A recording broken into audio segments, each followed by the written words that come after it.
Ladies and gentlemen, mabibi na mabwana, kama kawaida leo katika channel yako ya Paul Production, kama ndo mara yako ya kwanza kuungana nasi, basi hujachelewa, hebu bonyeza kitufe cha kusubscribe ili uwe wa kwanza kupata content zetu pindi zitakapokwenda hewani. Leo ninakuletea tabia 10 za Doto Magari ambazo kama utajitengenezea mazoea yakajenga tabia zikafanana na hizo 10, haki ya Mungu na kuambia utakuwa kama Doto Magari. Trust me.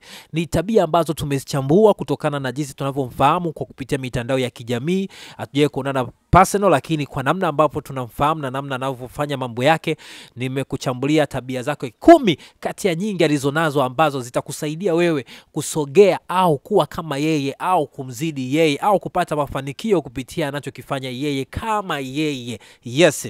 Ladies and gentlemen, subscribe ili uwe wa kwanza kupata content zetu pindi tunapokwenda hewani. Leo tunakuletea tabia 10 ambazo tumezichambua za Doto Magari. Tabia ya kwanza, Doto Magari anatumia udhaifu wake kuwa kama kituko. Kumbuka siku zote madhaifu yako watu wengi watayatumia kuyadharau.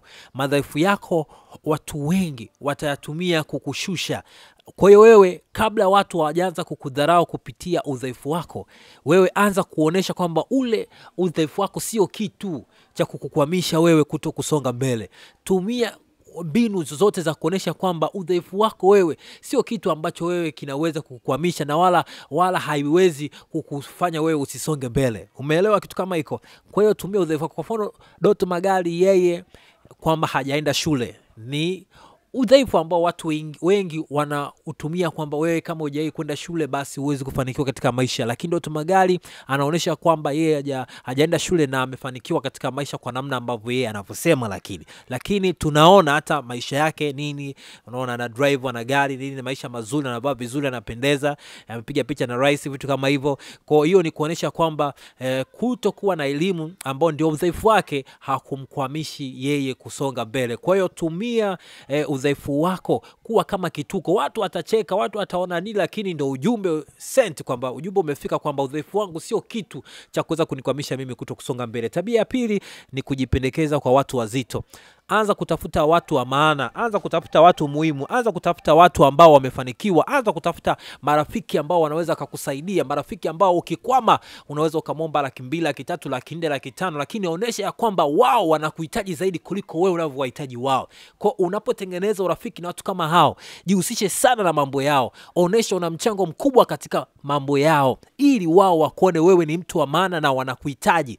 Kumbe wewe ndio unawahitaji zaidi kuliko wao. Kwa wafanye waone ya kwamba wewe ni muhimu sana katika mambo yao, katika mipango yao. Hata kama wakati mwingine watakutuma kama mtoto mdogo, hata wakati mwingine watakusema kama mtoto mdogo, jifanye mjinga, chukua chako sepa, au sio? Kwa hiyo tabia ya pili ni kujipendekezwa kwa watu wazito. Tabia ya tatu ni tengeneza misemo kama slogan. Kumbuka Doto Magari ana misemo yake kwamba mtu sio nyao, asiyefaa kafaa. Ni misemo ambayo tayari iko mjini na watu wengi wanaitumia. Kwa hiyo ni vitu ambavyo vitawafanya watu wengi wasikusahau, yani midomoni mwao usiondoke, waendelee kukutaja kila wakati, kwa sababu kadri unavyozidi kubuni misemo mbalimbali ambayo watu wengi itawashika, ndivyo ambavyo wewe utakuwa ni ngumu kusaulika katika macho ya watu.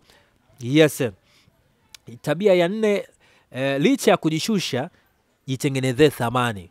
Doto Magari anajishusha sana kwa watu, anaonesha kwamba yeye hajasoma, anajionyesha kwamba yeye ni mtoto wa kimaskini, anaonesha kwamba yeye si kitu, lakini anajitengenezea thamani ambayo kama usiku ukikutana naye kutengeneza dili au kujua utamlipa shingapi katika matangazo au dili lolote ambalo wewe utampa, vile ambavyo atakavyojiposition mwenyewe utaogopa kumtajia dau ndogo. Kwa mfano, yeye anavaa mavazi ambayo yana thamani kidogo, anavaa macheni, anavaa mapete ya dhahabu kuonesha kwamba ana fedha na amefanikiwa. Kwa unapomuita kwenye dili usimchukulie poa, licha ya kwamba hajasoma na anaonekana ni yuko chini, lakini amejitengenezea thamani ya mavazi na kuonekana yeye ni mtu aliyefanikiwa mbele za watu.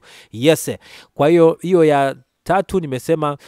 Ya 4 inasema licha ya kujishusha lakini tengeneza thamani. Ya 5 inasema kutoipinga serikali na kuisapoti. Kumbuka siku zote kama serikali itakuwa inakusapoti, kama serikali itakuwa inakusaidia, kuna baadhi ya mambo mengi, mitego mingi utaweza kuepuka, au baadhi ya msaada mingi unaweza kupata kupitia serikali. Kumbuka mabiashara mengi yanafanya kazi na serikali.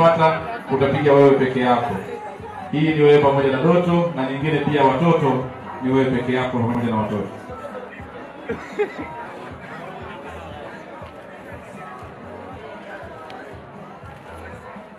Kizimkazi wewe.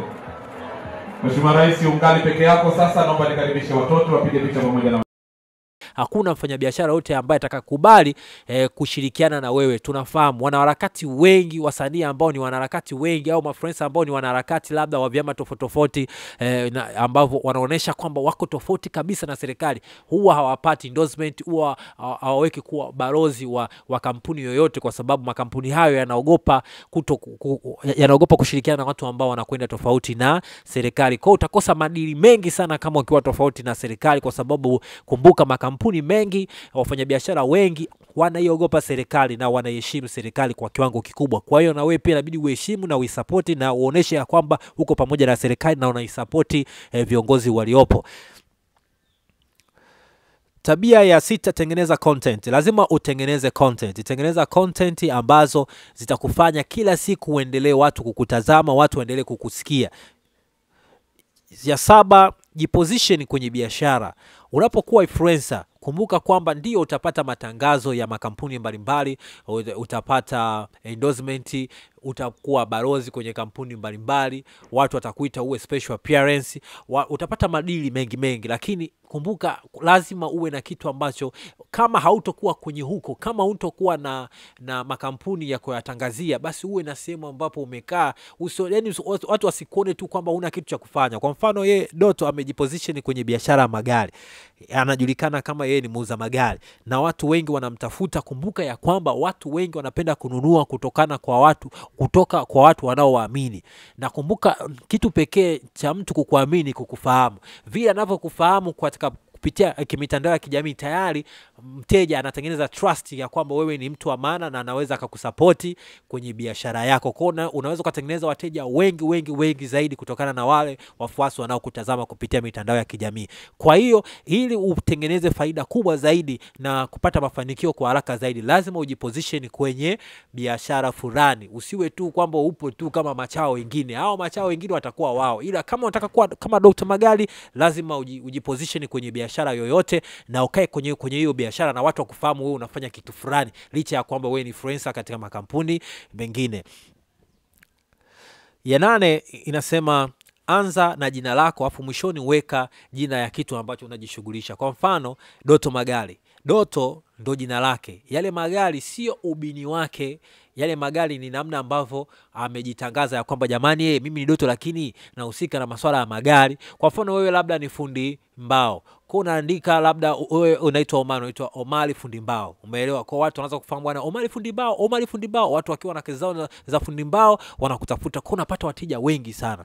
Kwa hakikisha kwamba jina lako linaendana au unganisha na kitu unachokifanya, ili ile jina lipige kelele masikioni mwa watu, jamani mimi nafanya kitu fulani, na watu watakusupport zaidi na utaona mafanikio kwa haraka zaidi.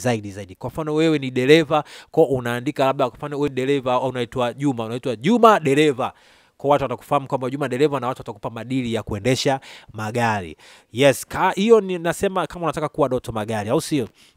8 ambao 8 ndio hiyo imesema kwamba anza na jina lako afu mwishoni weka jina la biashara ambayo unaifanya au huduma unayoitoa.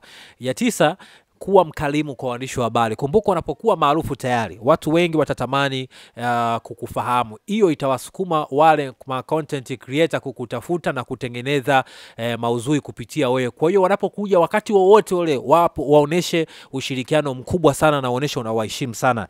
Yes. Ya 10, kuwa waaminifu katika biashara ndio chanzo cha mafanikio. Hakikisha kila mtu anafurahi kufanya biashara na wewe. kila mtu anafurahi kufanya biashara na wewe. Hakikisha kwamba kila mtu anafurahi kufanya biashara na wewe, na hakikisha unakuwa na customer care nzuri watu wanapokuja kufanya biashara na wewe. Kumbuka tayari watu wanakufahamu kupitia mitandao ya kijamii. Sasa so mtu tena anakuja kwako anamkuta yule mtu wa mitandao na wewe ni watu wawili tofauti, ataishiwa nguvu na atakosa continuity ya kuendelea kufanya biashara na wewe. Kwa hiyo kuwa mwaminifu sana sana sana sana sana sana. Kama ni bidhaa, hakikisha bidhaa yako inakuwa ni original, inakuwa sio fake. Hakikisha vitu vyako visiwe vya kuungaunga. Nyoosha kila kitu unachokifanya ili watu waridhike na kazi unazofanya, ili watu ambao mashabiki utawageuza kuwa wateja, na wateja ili wawe mabalozi wazuri lazima uwe waaminifu kwenye kila huduma utakayoitoa au utakaowapatia. Yes, hiyo ilikuwa ni tabia 10 za kuwa Doto Magari. Kama unataka kuwa Doto Magari, chukua hizo tabia 10, trust me, ukizifanyia kazi ndani ya muda mfupi utakuwa kama Doto Magari. Nani mwingine ambao unatamani tuchambue tabia zake, ili kama kuna mtu anatamani kuwa kama yeye, basi kupitia channel hii ya Popo Production atakuwa kama yeye. Yes, mimi nikutakia kila laheri katika kila safari yako ya kutengeneza maudhui, ya kutengeneza career yako katika jamii, au kutengeneza fursa mbalimbali ili kuweza kufanikiwa katika maisha. Mungu akubariki sana, na endelea kushirikiana nasi, endelea kututazama, subscribe ili wa kwanza kupata content zetu pindi tutakapozipandisha hewani. Yes, na cheer.